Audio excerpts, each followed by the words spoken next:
what we need for it to be sustainable, so that if we have this conversation in 10 years time again with Tommy, that'll be the true test and measurement to see, did it stand the test of time in sustaining the levels and healthy crops, that, because if these other guys that are telling us we're in the honeymoon phase, well, and things dip and we stagnate or yields go down on the floor, well, then we haven't been doing something right. It's great to be back with another Environment Edge podcast, and you're very welcome to the show. Continue our discussion on organics with Teagasc organic specialist Martin Bourke and organic farmer Tommy Delahunt. We hear about some of the obstacles Tommy has had to overcome, while Martin explains what the real legacy will be in years to come after the initial honeymoon period. I'm Cathal Summers. And I'm Georgia Glenn, your Teagasc Sustainability Advisors. And we're back for another Environment Edge podcast, number 104, and here we go. We're after talking a good bit about weed control and crop rotations. Are you doing a bit on soil health on the farm? Yeah, we are. Yeah, certainly, and that goes back to rotation as well. We would have always incorporated chicken litter and chicken dung on the farm. We don't carry the sheep for the summer, and we don't house sheep, so we don't have that supply.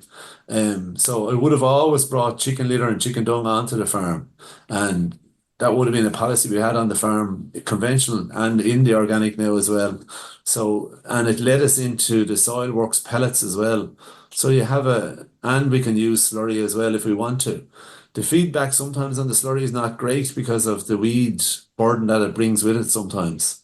And at the minute, touch wood, we don't have a dock problem, but it's to try and handle these problems when you get them. We're back to ploughing. We would have been going more the route of mini till and direct drill and all that. The plough turns the stuff over. You're mixing your soil. It's as you said already. It's back to the old practices. Good liming, fertilizing. Certainly, you need fertilizer in some form, whether it be organic or the soil. The pellets. They're a slower release on the nitrogen than the dung or the slurry. So there is options there, but we certainly need that fertility in our situation anyway to grow the crops. Martin, I'll go back to you now, and I'll just ask you to confirm whether you can go into organics on a section of your farm. Isn't that right? You can dip your toe in now. Yeah, I'll guide you through, I suppose, some of the rules in relation to that. So for tillage, organic tillage farming, you can decide to go partially organic, which is what Tommy has done. And effectively, so what can you or can't do? Really, the main, I suppose, constraint would be that in any harvest season, so say in 2025, the upcoming harvest, I couldn't have planted organic spring oats and conventional oats on the farm. So I have to have a different species growing organically and conventionally in any given year. And that's really the only stumbling block. And then look, there was other things when you do your conversion to, you would have maybe a dedicated shed for putting your harvested grain, from the organic part of your farm. That would be kept separate. And then, obviously you have to take precautions to blow out the combine well, to clean out the drill. And anytime you're moving from the conventional part of the farm to the organic, just that you would, have good hygiene, machinery hygiene. And the only other thing would be then if you didn't have a high hedgerow between an organic field and a conventional field, you might have to put in maybe some sort of like a 10-meter grass buffer. But in general, we have good hedgerows on most of our farms anyway, so it's not an issue. That's just obviously to avoid spray drift from a conventional crop onto an organic crop. Yeah, to an organic farm. So in terms of improving soil fertility and the whole organic matter end of, which is vital, I think, for the organic systems, what are the key strategies and practices that the organic farmers undertake to enhance their soil nutrition? Well, as Tommy mentioned there, like in his case, he takes in a lot of free range poultry manure. Okay. So I suppose the unique thing about Tommy, I suppose, is he's more representative of a stockless tillage farmer, even though he does have the sheep that he fattens over the autumn and the spring, the winter months. Okay. But so I suppose there's a slight differentiation between, and we'll call it a stockless organic tillage farmer and an integrated system with livestock.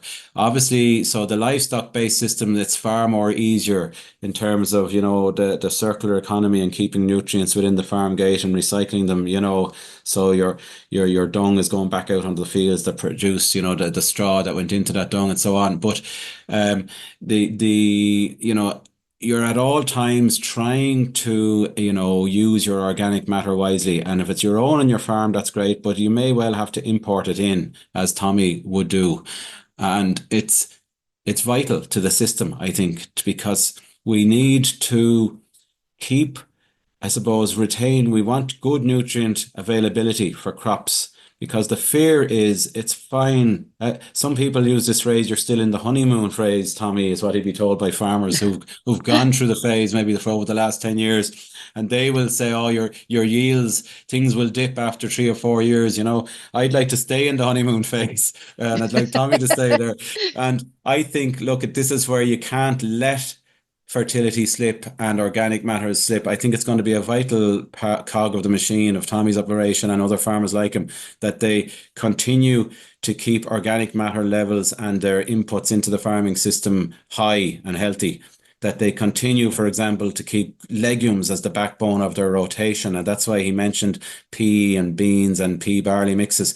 They are all going to be, you have different type of rooting plants. He mentioned the multi-species there, Yeah. pulling up nutrients from different zones in the soil. And I think that is what we need for it to be sustainable, so that if we have this conversation in 10 years' time again with Tommy, that'll be the true test and measurement to see, did it stand the test of time in sustaining the levels and healthy crops, that, because if these other guys that are telling us we're in the honeymoon phase, well, and things dip and we stagnate or yields go down on the floor, well, then we haven't been doing something right. So I do think the organic matter and keeping it in the system, using it wisely, so that all the other Yeah. things, yourself, that the benefits of better soil structure and moisture retention and nutrient recycling and better biology and earthworms, that all of that is enhanced. Are you encouraged, or are there any restrictions in respect to, say, your sludges or your bio-based fertilizers or your Yeah. organic manures from the anaerobic digesters? Can that all be utilized as well? Once they have been approved, so say there would be a number of farmers there if you're located near a dairy processing facility, for example, the Ballyragget sludge, there'd be quite a number Yeah. of growers using that, and that's approved for organic use. And it's a great way to build up if your phosphoruses were low. Yes. It's a Yeah. great source of phosphorus. And again, with any organic manure, you need to know what's in it. So I suppose let's go back to our basic. It comes back, first of all, to our soil test and to see, right, what's in our soil, what are we lacking, what do we need to build? And then you identify the most appropriate organic manure. And if you're lucky enough, for example, to be near a processing facility for the sludge, that would be the go-to place to maybe to build your phosphorus. If you already have, like in Tommy's case, he actually already had fairly good indices for P and K, and his pHs, he was at optimal. So he's really just trying to maintain, his fertility, but keep a nice level of organic matter in there. I suppose one thing about organic crops is, they won't be as high yielding as conventional crops in general. So the Okay. offtakes as well are not going to be as big going out the farm gate. So you don't quite have as big an offtake to meet to put back in. So, I suppose with judicious use of organic manures, knowing the nutrient content of them, and putting them on at the right rate to meet the crop demand at the right time of year is what it's really all about. It's not really rocket science. I think, we have to just try and place it in where whatever crop requires it the most as well, and not waste it. So, you don't need a high end organic manure going on a crop that's already fixing nitrogen like peas or beans, Yeah. but Yeah. Yes. so it's knowing where we place and position these organic manures is the trick. Are there any complications, do you think, in trying to increase organic levels or fertility levels in the lighter soils? Does it take them longer to build up that fertility level, especially Yeah, from farms that have gone from, say, being intensive tillage and then they're switching over to the organics? I would say, look, in those situations, you really do need to be taking in organic manures for sure. Yeah, You yeah, know, I'm actually from a farm that's very, very light sandy soil. So yeah, our organic matters would have been, in around 3.4 to 4% sort of, we wouldn't yeah. be up at the 5, 6, 7. And we would have as well used a lot of poultry manure over the years. And I think that's been our savior. Regular use of organic manures and farmyard manure from neighbours and cattle stories, a combination of them all. And I think on lighter soils, it'd be very hard to maintain organic matter levels uh, at a healthy level without, Without importing. bringing it, yeah, Yeah, yeah. I think Well, it's it's going to good to be know that vital. you're not restricted Yeah. within the No, organic program. we It's still have to brilliant. be the only restriction we really still have is, for example, the nitrates. We're all governed by the nitrates directive. So the total Yeah. amount of organic N you can bring into your system. And then the only other thing we'd be restricted by is we can't bring in any organic manure that's from an intensive, like an indoor rearing system.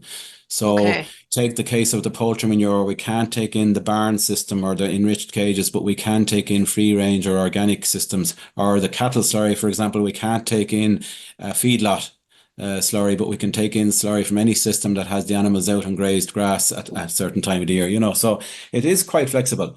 Tommy, what's your own soils like in your own farm? I was just thinking that what you're saying about the conventional side of that field that was in the multi-species has not been in grass for a number of years, and that multi-species really brought up. You could see the organic matter in the soil. What was in it before the multi-species? There would have been your general mix of barley, wheat, oats. We had Yeah, maize, oilseed rape yeah. beans, all those. Like there was a good we did have a good rotation in it, and we would have been running sheep on it. So the organic matter wasn't like I'd say 3 and 4 and up to 6 would have been kind of wouldn't have been out of the blue, but like it's a lighter soil. It's a It's kind of a shalier sandy loam soil. or something. Oh, shaly soil, is it? Yeah, yeah, Shaly soil, yeah, yeah, yeah. yeah. Are you pulling It's up on with a a good bit of hill. stone when you're ploughing, or are you mainly ploughing, or are Yes, you? yes, Yeah, yeah, shady stone call, yeah. So like yeah, certainly the multi-species did add to it, like, and yeah. the pea beans now in that particular field are looking very well. Another farmer I was talking to a couple of years ago as well, bought ground that was in spring barley for about 25 years, and it was worn ground actually, free draining soils, and they done exactly as you did. They actually put it in multi-species swards for about 3 years just to try and help it come back, and obviously loaded with organic manure, and same results as you got. It kind of rejuvenated that ground.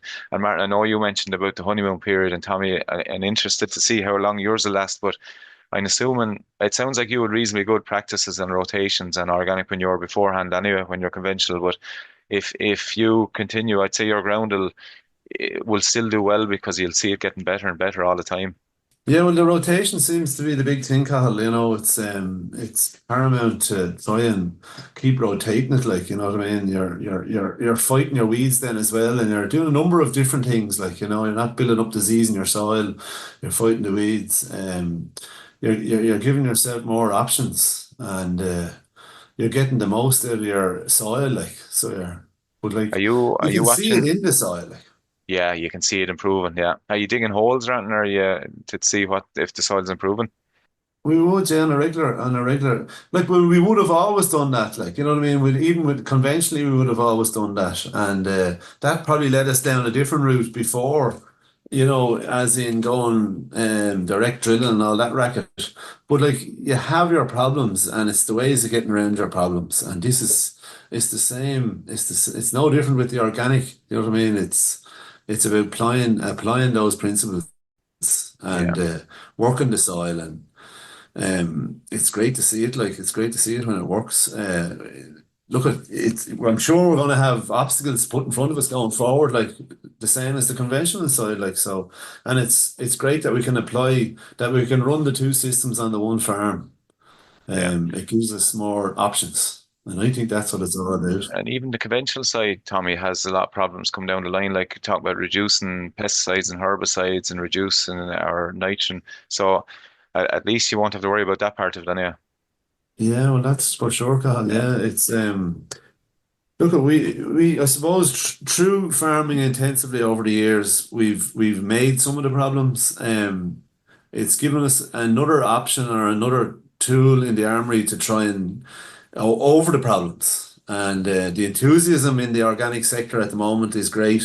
And there's a want there. There's a want all the way up along. Like people in general want the idea of organic. And I was just thinking when you were saying the outlets, there's also independent outlets there selling organic porridge and all that. And there's a lot of them there. Like so, yeah, it's positive there at the minute. I'll ask you one last question then, Tommy, and this is the litmus test. Are you happy enough you went organic? And the second part of the question is maybe, are you always constantly looking ahead for markets and making sure that there's a market there and even markets beyond oats? Certainly, Carl, yeah, would have always done that. Even on the conventional side, would have had farmers to buy the products that we're producing, whether it be maize, barley, wheat, straw. It's the same principle with the organic. It's great to deal with the end user of the product, to see what he wants, to try and produce what he wants. And that pea barley mix last year, that surprised me. Like, the level of interest that's in it and the farmers that want it. Initially, when we got in, we're a family farm, a farm with my brother Sylvester and my dad before. And there was serious discussion when I said I'm thinking about going into the organic. We had many a round table meeting and many an argument over it. But you're putting in the home farm. What are we going to do with the weeds? And you'll have some problem. But like we over the problems, and I think it's there, and you'll see it on the open day. Like you know what I mean. It's no different than any other farm. Did you see a big difference between the skill set that you would have needed for the conventional or the amount of labour that you would have needed between the two? Like, would that have put you off in the beginning, or were you, yeah, no, I'm okay with this, with the support of Martin and his team and all the experts? Is there a different skill set, or is there a different labour requirement, do you think, to both of them? Yeah, well, I don't. I like some of the people used to say you can sow the crop and shut the gate. Yes and no. I believe you have to look down the line and try and get organised and get your fertility. If you have a problem in a field, know what your problem is, get your lime out or whatever it is, whether Yeah, it's a weed or a fertility, and get your fertilizer, as in organic manures or whatever to suit the crop that you're growing. Yeah, I was hesitant going in to start, but the enthusiasm within the sector, and yeah, there it's seems to be a great fantastic. demand there. And we went to several meetings with Flavins and different growers, and they're sharing the knowledge. And if you have a little issue or a problem, they're not afraid to voice their concern. Like last year when I brought that machine, for instance, one grower said to me, "Well, you wouldn't have effing bought that if there wasn't a grant for it." And the man was right. Like, the man was right.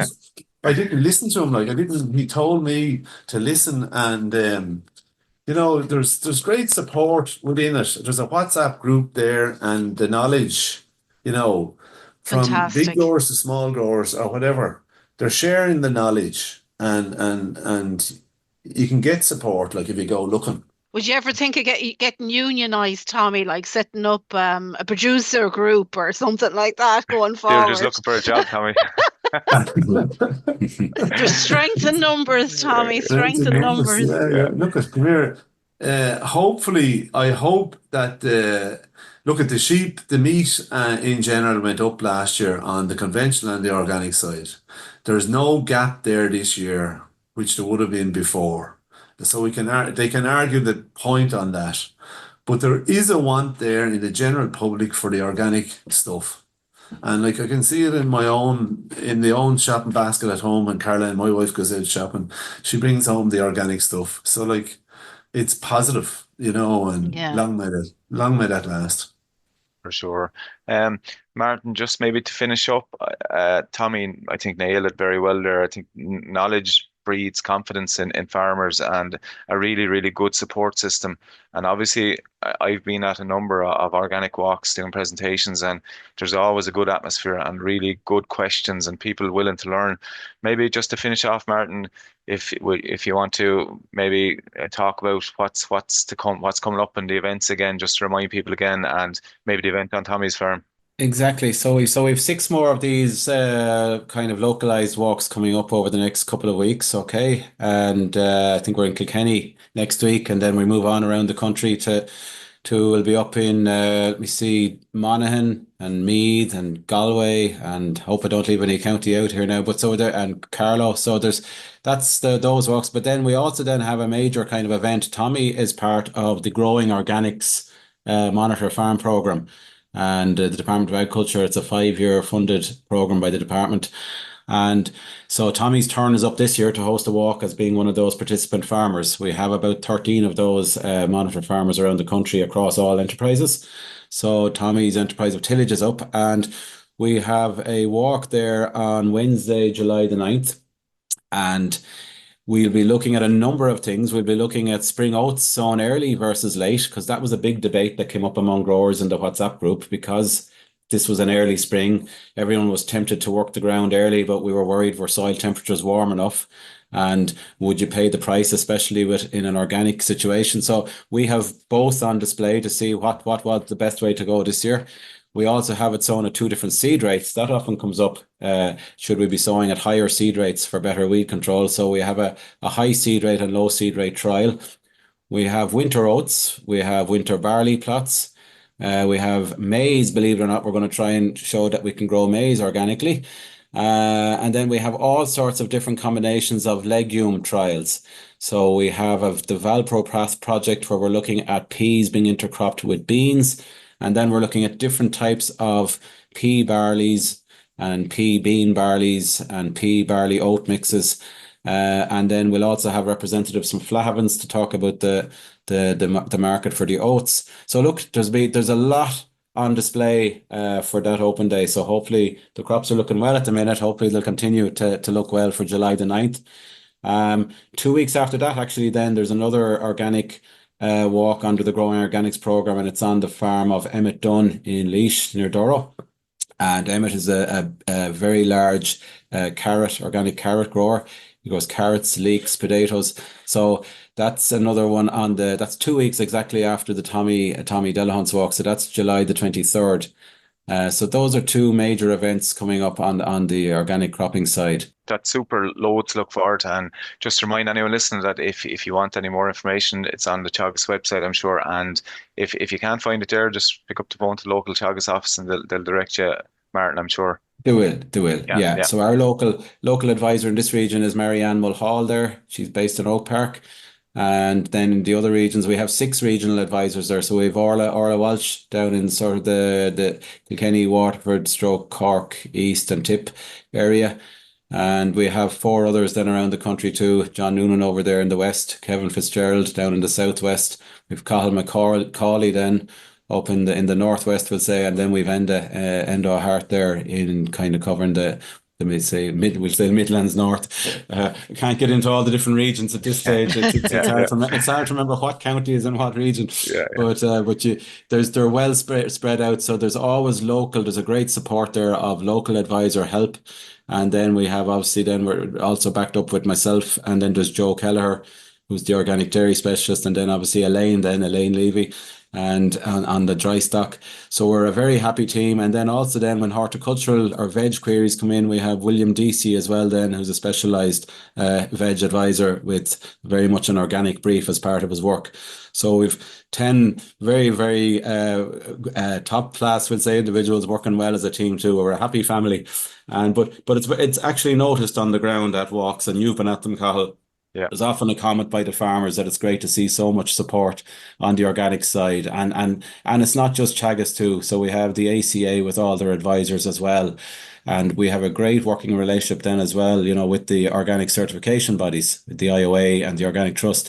So it's amazing what can be achieved in a sector when everyone is pulling together. And I hope I haven't left anybody out there, but I have to be honest, I have found it a breath of fresh air since I've come into this job 3 years ago.